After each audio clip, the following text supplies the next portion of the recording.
When I was a resident, being in the operating room, helping, I would see that the pelvis was full of adhesions. And that is what started me in this business. You see, I started in 1969. I had gone to Palmer. I learned how to do laparoscopy. I started laparoscopy. My passion is surgery. In fact, I applied for surgical residency before. Infertility was not very popular. I think I was one of the first fellows. It was under Dr. Brian Little. And my mentor is Rob McGinnis, who was at the Mass General. Basically, we applied laparotomy technique to laparoscopy.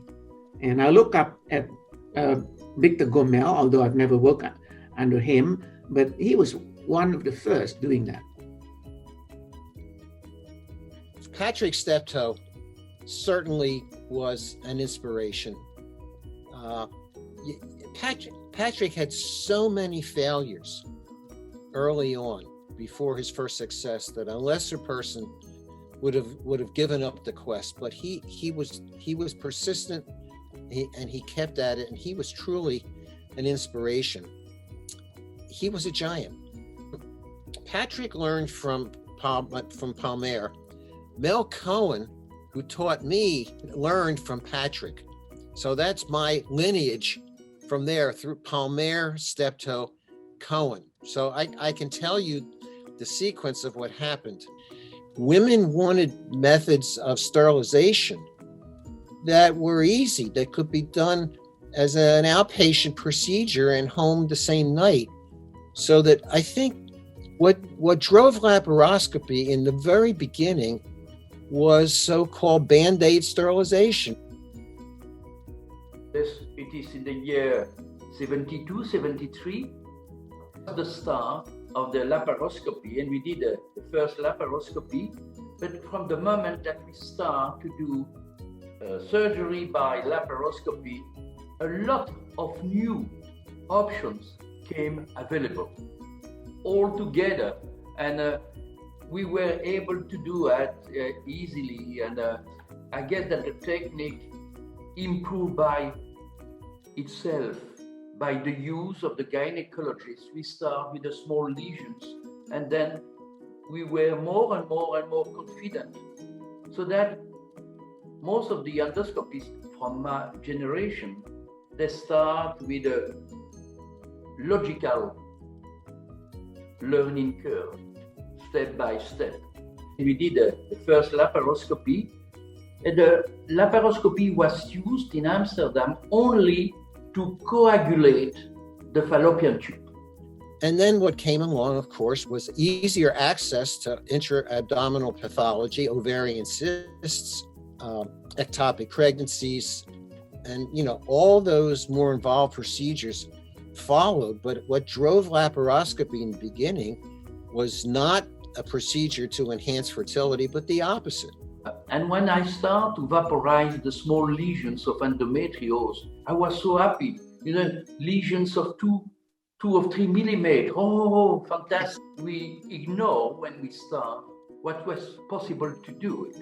Imagine the first revolution when Harry Rich defended the first hysterectomy by laparoscopy. That was, and several years later, everybody was doing that.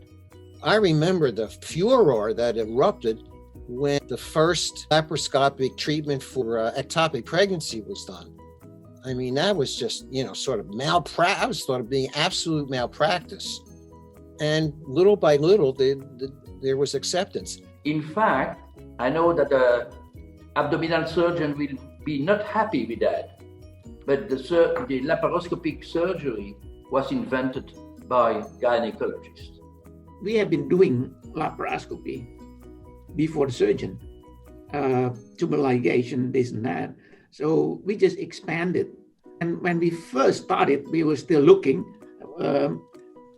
on lens, but it didn't take long. And then we started to go to a video camera, and Dr. Nezat called it video laparoscopy.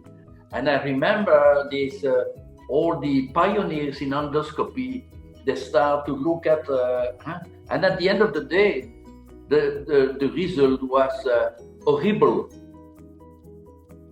There were people that they were very supportive and they were very encouraging to keep doing your work.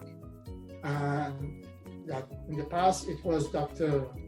Alain Ducherney, that he was publishing my work as much as he could in the Journal of Fertility and Sterility, as much as it was possible. At all the time, it was not possible.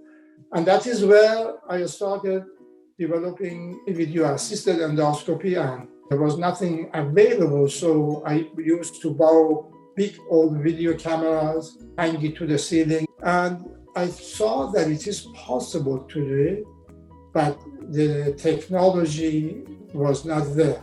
And whoever I talked to, it was essentially faced with laughs and disbelief. In the very beginning, it was really difficult to get your things published in the major journals.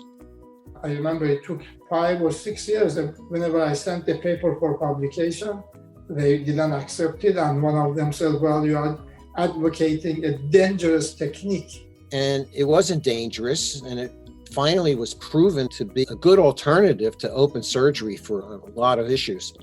But endometriosis is one of the most difficult procedures, but if we can manage that successfully with very good results by minimal invasive surgery, then anything is possible. I think what happens is as you get older, you get more interested in history, probably because you're part of it.